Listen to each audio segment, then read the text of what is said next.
Welcome to tutorialsinhand.com. In this video tutorial, we are going to see largest of four numbers in Java program. Now so far we have already written the logic so that we can just focus on the explanation of the logic rather than writing the code. So here we have taken a hard-coded value for four integer numbers as you can see on the screen. You can also take the input from the user by using the scanner as we have shown in the previous video tutorials. But for simplicity reason, we have just taken the hard-coded values of four integer variables, and then we have if logic which compares whether the number is greater than other numbers which are in this series or not. So we have already explained the same thing taking three inputs, right? We have already created the video earlier. You can find the link in the description section. There it was three numbers. Now we have four numbers. In exams you can be asked to write five numbers and so on. But the thing is, you must focus on the logic, and it doesn't matter how many numbers they are giving, you will be easily able to write the code. Now see, we have n1, then we have n2, and then we have n3, and then we have n4. So what we are doing is, first we will take n1 and we will check whether n1 is greater than the rest of these or not. So that is what we have written. n1 is greater than n2, it will compare. Then we have this AND condition. Remember why we are using AND condition? Because we need to check that it is greater than each and every one of them. It should not be that if we compare 112, that is the value of n1, is greater than 88 and conclude that okay, this is greatest, then that would be the wrong logic, right? It is wrong logic because we have the n2 which has value 151 and this is greatest. So we have to compare each and every value to conclude that one of the number is greatest. So that is why what we are doing is, we are first comparing n1 with n2, then if it is okay, then we are using AND condition, then again we will check n1 with n3, and if it is also correct, then it is well and good, two of the condition satisfies, but we need all three to satisfy, and in that case we will also have to check whether n1 is greater than n4 or not. If it is not, and if it is also greater than n4, then all three satisfies, and then we can simply enter this if body and can print that okay, n1 is the greatest. But suppose any of the condition fails, any of the condition, then it will not enter within this if body and it will go on to the else if block. And now we have another number n2. So we are going to check for n2 is greater than n1 or not. So similarly, as we have checked for n1 with each number, you will check for n2 with each number, that n2 is greater than n1 or not, and then you will check n2 is greater than n3 or not, and you will check n2 is greater than n4 or not. And if all the condition satisfies, then only you will enter this if body and print n2 is the greatest. And similarly, you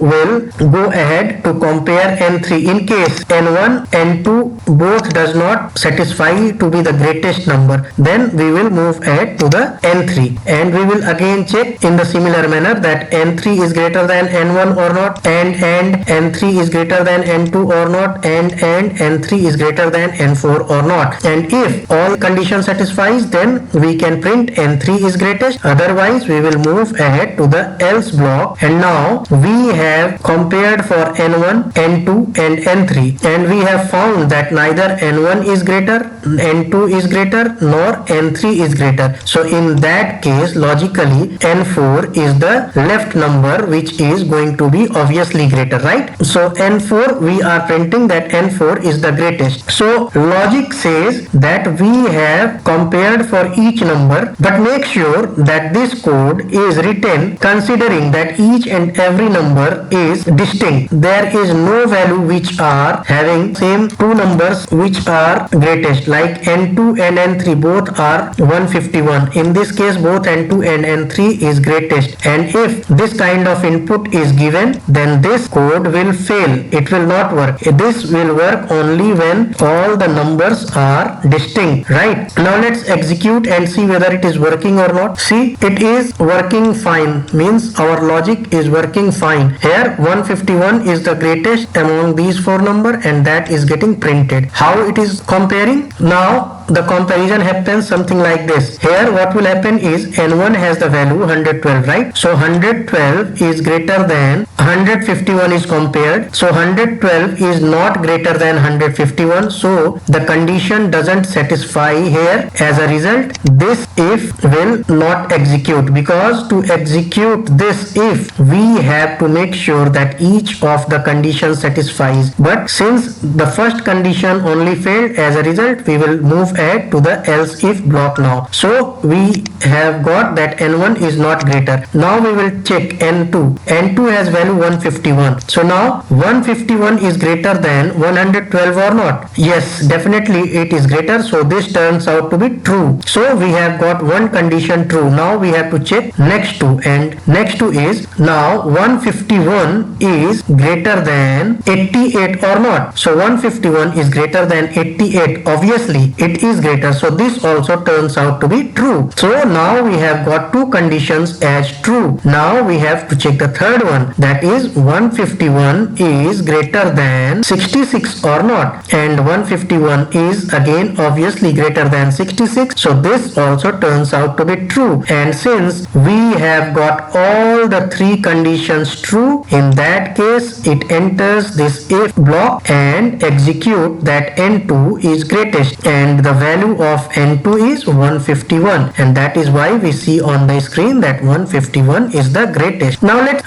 make some changes, right? So let's make this 188 as N3, and now if you execute, you will see 188 is greatest is printed. Now how it is working? Again it will compare N1 is greater than N2 or not. So N1 is 112 and N2 is 151. So 112 is greater than 151 or not? So this turns out to be false, as we have seen in the previous case. So this will not execute, and we will move ahead to the next one. Now we will check N2 greater than N1 or not. So 151 is greater than 112, obviously true. So one condition turns out to be true. Now we move ahead to the next condition, N2 greater than N3. Now when we check 151 is greater than 188 or not, this turns out to be false, and once this turns out to be false, we know that N2 is also not greatest, and thus we have to move ahead to the next else if, because we need all of them to be true. If any one turns out to be false, then the if body will not get executed, and in this case now we will check N3 is greater than N1 or not. N3 is having the value 188, so 188 is greater than 112, obviously true. So this is true. Now we move ahead, N3 is greater than N2, so 188 is greater than 151. This comparison also turns out to be true. Now we are only left with one comparison, so N3 greater than N4 will be checked, and 188 greater than 66 is compared over here, and this also turns out to be true, and as a result this gets executed, and